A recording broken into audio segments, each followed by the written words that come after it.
حدیثیں لکھنے بیٹھا. پہلی مرتبہ اس موقع پہ میں نے وہ حدیث پڑھی، اتفاق سے اس سے پہلے میری نظر سے نہیں گزری تھی. موسیٰ علیہ السلام کی روایت ہے، اس میں سب سے بڑا گناہ کیا ہے؟ سب سے بڑا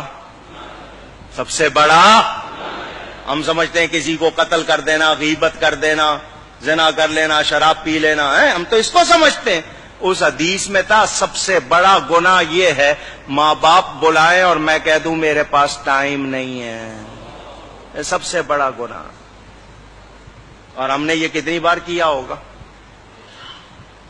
ہم تو آرڈر چلاتے، ماں کو کہہ دیں گے صبح اتنے بجے مجھے ناشتہ چاہیے، میرے کپڑے چاہیے، میرے دوست آ رہے ہیں، یہ پکنا چاہیے. ماں یہ نوکر ہے. اگر باپ آپ کی کو کرے تو آپ کہتے تو نے کیا کیا؟ تیرے باپ نے بھی تو تیرے ساتھ کیا تھا. یوں آگے بات کرتے. یہ گھروں میں خرابیاں اسی لیے آئی ہیں کہ تربیت، پہلے جوائنٹ فیملی گھر مل کے رہتے تھے، دادا دادی نانا نانی سکھاتے تھے. اب الگ رہنا سکھانے والا ہو گیا ٹی وی کیبل. کیا سیکھو گے؟ ماں باپ جیسی کوئی نعمت اگر ناراض کیا ہے تو کبھی کامیاب نہیں ہوو گے. اکثر لوگ آتے ہیں مولانا صاحب بندش ہو گئی، کاروبار نہیں چل رہا. میں کہا جاؤ ماں باپ کو راضی کرو. اور جن کے ماں باپ دعائیں کرنے والے ہوں وہ کبھی پیچھے نہیں رہتے.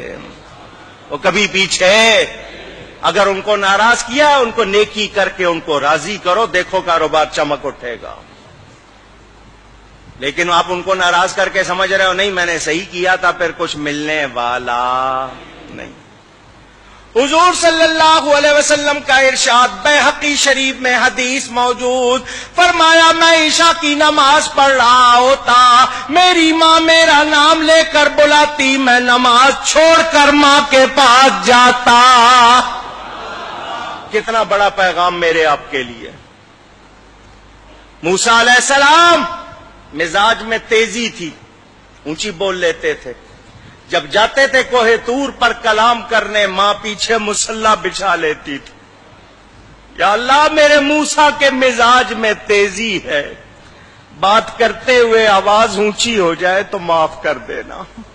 نبی تھے وہ، معصوم. ماں ہوتی ہے، دعا کر رہی ہے، ماں کا انتقال ہو گیا.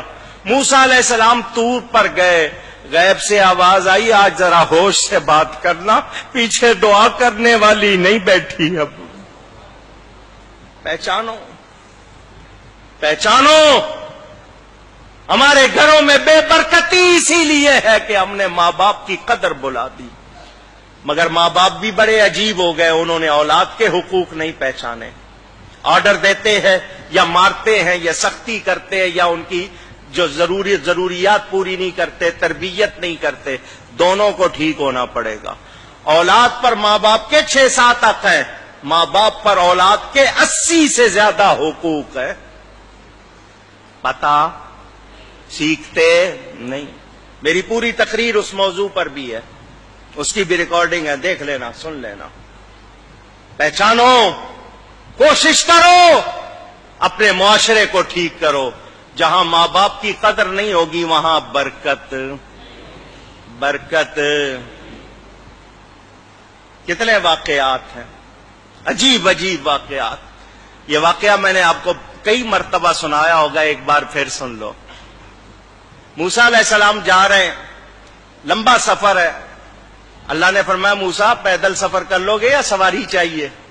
یا اللہ سواری مل جائے تو آسانی ہوگی. فرمایا یہاں ہمارا ایک بندہ ہے، جاؤ اس کے پاس، وہ تمہارے لیے سواری کا انتظام کرے گا.